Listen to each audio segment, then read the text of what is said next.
জয়গুরু বন্ধুরা, আমার সকল বন্ধুদেরকে মহা সপ্তমীর অনেক অনেক শুভেচ্ছা। আশা করি তোমরা সকলেই ভালো আছো। তো আজকে আমি নিয়ে এসেছি 5 থেকে 6টা গাঁদা চারা। এই গাঁদা চারাগুলোকে আমি এখন লাগিয়ে দেব।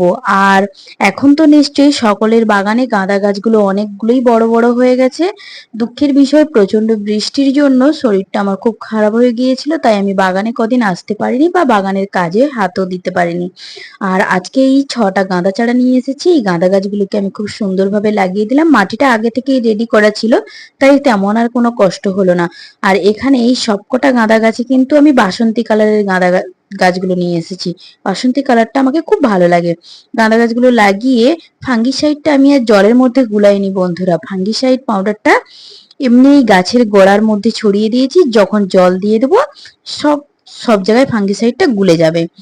এই ফাঙ্গিসাইডের মধ্যে একটু করে জল আমি দিয়ে দিলাম, দেখতেই পাচ্ছ। দিয়ে এটাকে একটু ছায়া জায়গায় শেডের মধ্যে রাখবো 2-3 দিন।